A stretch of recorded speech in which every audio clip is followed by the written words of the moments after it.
Assalamualaikum warahmatullahi wabarakatuh. Perkenalkan, saya atas nama Fitri Dwi Bosia dengan NIM J1A12015 kelas C Kesehatan Masyarakat.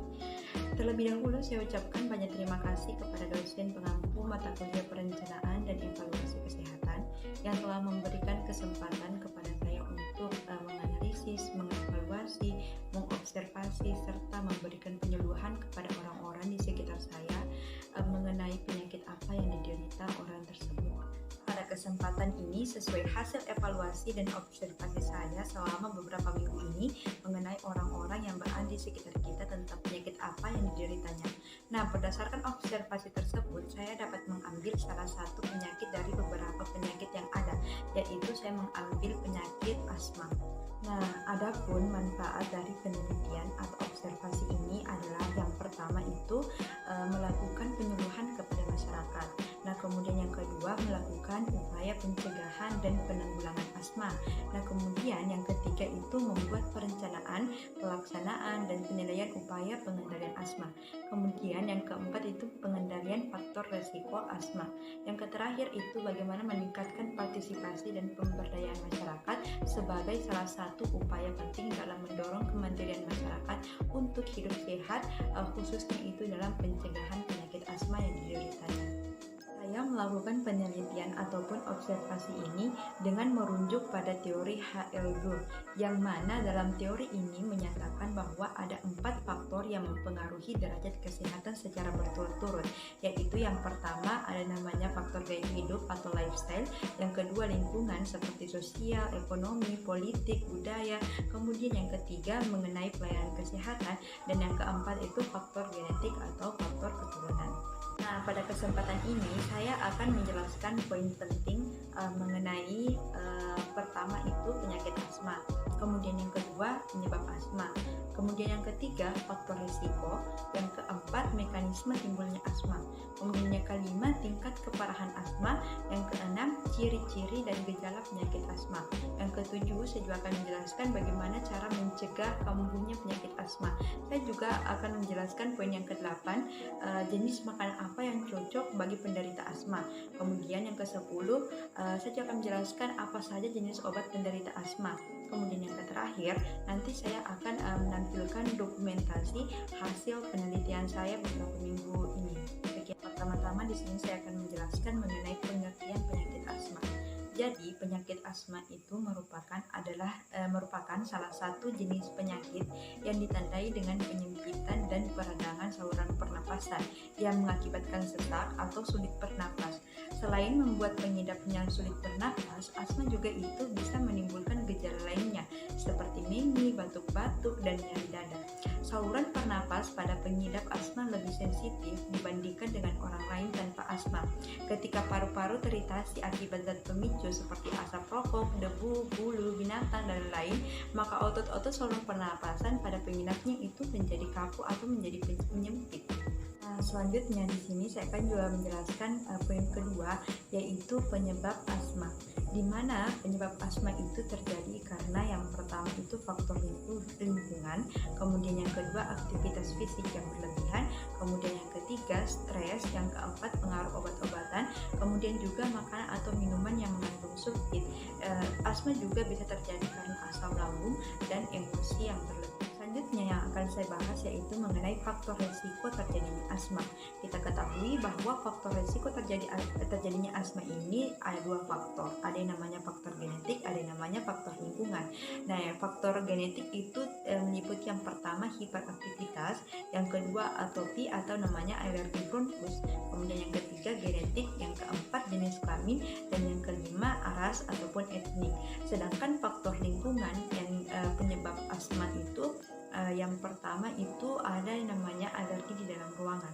Sebagaimana kita ketahui kalau alergi dalam ruangan itu seperti debu rumah, kucing, jamur, dan lain sebagainya. Yang kedua itu alergi di luar ruangan seperti tepung sari, makanan, kacang, makanan, laut, susu sapi, dan lain sebagainya. Yang ketiga obatan-obatan tertentu, antibiotik. Yang keempat bahan yang mengiritasi seperti parfum. Kemudian yang kelima ekspresi emosi berlebihan. Yang keenam itu asap rokok. Yang ketujuh polusi udara di luar dan di dalam ruangan. Yang kedelapan menyebabkan perubahan cuaca. Nah, kedelapan faktor tersebut merupakan faktor lingkungan yang menyebabkan faktor risiko terjadinya penyebab asma. Menjelaskan selanjutnya itu mengenai mekanisme timbulnya asma. Mekanisme pernapasan pada seseorang yang sedang mengalami serangan asma itu adalah penderita itu memiliki saluran udara tabung bronkial yang menyempit karena kontraksi otot di sekelilingnya, sehingga penderita itu susah bernapas dan akhirnya menjadi batuk-batuk.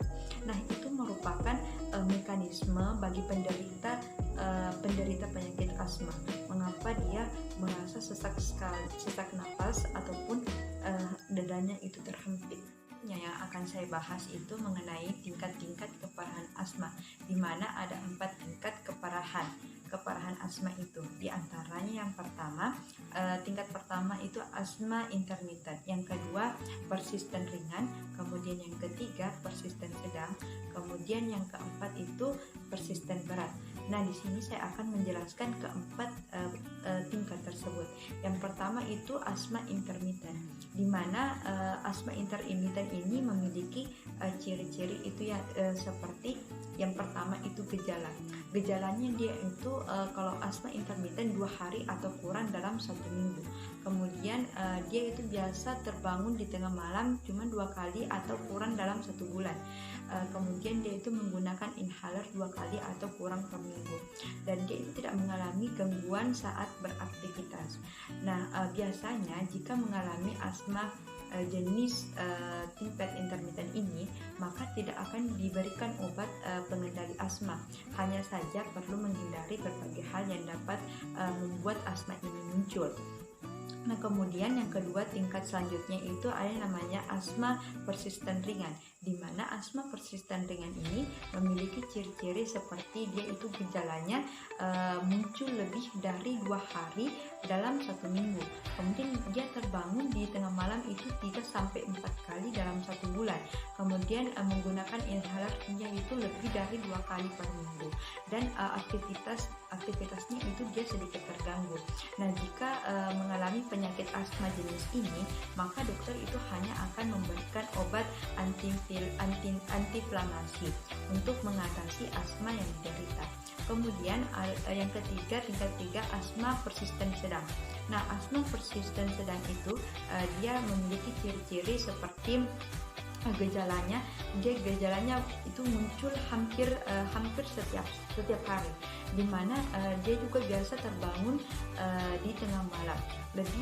Dia terbangun di tengah malam lebih dari 1 kali dalam 1 minggu, tetapi bukan tidur di malam hari. Kemudian menggunakan inhaler hampir setiap hari. Kemudian aktivitasnya itu terganggu, itu di tingkat yang sedang.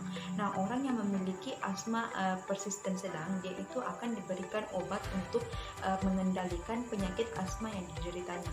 Selain itu, pasien dengan jenis asma ini akan dianjurkan untuk melakukan terapi bronchodilator terapi yang terdiri dari berbagai obat-obatan yang berfungsi untuk melegakan dan memperlancar pernapasan. Nah, tingkat keempat itu asma persisten berat, di mana dia asma persisten berat itu dia memiliki ciri-ciri seperti gejalanya itu dia muncul hampir setiap hari, bahkan hampir seharian. Kemudian dia terbangun di tengah malam setiap malam. Nah, kemudian dia menggunakan inhaler beberapa kali dalam 1 hari. Nah, dan aktivitasnya dia pasti sangat terganggu. Kemudian obat pengendali asma yang diberikan pada penyakit asma persisten berat ini, dia itu tidak cukup 1 jenis saja. Jadi dokter itu akan memberikan beberapa kombinasi inhaler Blue Bolt untuk memberikan kombinasi dalam dosis tinggi. Selanjutnya saya akan menjelaskan mengenai ciri-ciri dan gejala khas dari penyakit asma. Nah, yang pertama itu dia sering batuk, yang kedua mengi, dan yang ketiga itu sesak nafas. Nah, selain ketiga yang saya sebutkan tadi, gejala lain yang mungkin saja muncul karena asma itu adalah yang pertama itu badannya itu terasa lemas, lesu, dan tidak bertenaga. Kemudian yang kedua itu suaranya itu sengau. Kemudian yang ketiga itu menghela nafas terus-terusan, dan yang keempat itu rasa gelisah yang tidak biasa. Nah, itu merupakan ciri-ciri khas yang sering terjadi kepada penderita penyakit asma. Yang akan saya jelaskan adalah bagaimana cara mencegah kambuhnya serangan asma jika terjadi.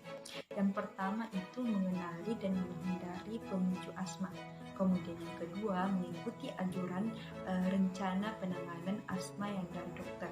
Kemudian yang ketiga itu melakukan langkah pengobatan yang tepat dengan mengenali penyebab serangan asma. Kemudian yang keempat itu menggunakan obat-obatan asma yang telah dianjurkan oleh dokter secara teratur. Kemudian yang kelima itu memonitor kondisi saluran pernapasan. Selanjutnya, jenis makanan penderita asma yang baik untuk dikonsumsi yaitu yang pertama buah-buahan dan sayuran, di mana buah-buahan dan sayuran kan itu dia mengandung antioksida seperti vitamin C, vitamin E yang memperkuat sistem kekebalan tubuh sehingga menurunkan tingkat serangan asma. Kemudian yang kedua itu yang baik dikonsumsi itu asam lemak omega, di mana asam lemak omega kan dia contohnya itu seperti salmon, sarden, tuna, kacang-kacangan. Makanan ini mengurangi keparahan asma dan melindungi efek berbahaya dari polusi dalam ruangan pada anak-anak. Kemudian yang ketiga itu makanan yang kaya akan vitamin D, dimana kan vitamin D ini dia contohnya itu seperti susu, jus jeruk, salmon dan telur. Vitamin D itu dikenal untuk mengurangi infeksi saluran pernapasan atas dan memperbaiki paru-paru, fungsi pada anak-anak dan orang dewasa dengan asma. Kemudian buah selanjutnya itu yang bagus dikonsumsi yaitu apel, dimana apel kan kaya akan vitamin A, vitamin C dan magnesium. Apel itu mengurangi resiko asma dan meningkatkan fungsi paru-paru. Selanjutnya pisang. Nah, pisang juga itu memiliki kandungan antioksidan dan kalium. Dia itu jika kita mengonsumsi pisang akan membantu meningkatkan fungsi paru-paru pada penderita asma. Nah, jadi itu merupakan saran yang dapat atau yang bisa digunakan bagi orang-orang yang penderita asma yang bagus dikonsumsi. Poin selanjutnya yang akan saya jelaskan yaitu jenis obat penyakit asma. Nah, obat-obat penyakit asma itu yang pertama ada namanya obat pelega atau pereda, yang dimana obat pelega atau pereda ini hanya untuk meredakan serangan asma. Kemudian obat ini dipakai hanya pada saat serangan. Bila sudah reda, obat dapat dihentikan jika pemakaian menjadi sering, menandakan asma tidak terkendali. Kemudian yang kedua itu obat pengontrol atau obat pengendali. Nah, obat pengontrol atau pengendali sendiri ini untuk menekan reaksi peradangan penyebab asma, digunakan itu untuk mencegah serangan asma.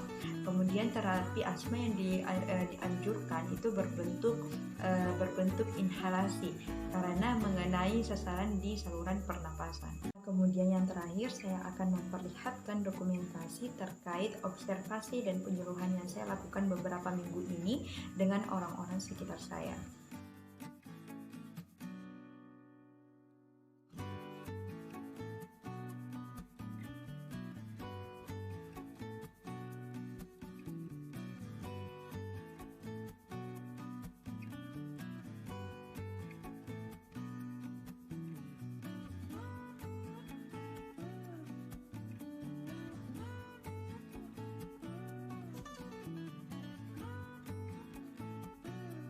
Saya ucapkan banyak terima kasih kepada dosen pengampu mata kuliah perencanaan dan evaluasi kesehatan. Mungkin itu saja yang dapat saya sampaikan pada video kali ini. Kurang dan lebihnya mohon maaf. Sekian dari saya. Assalamualaikum warahmatullahi wabarakatuh.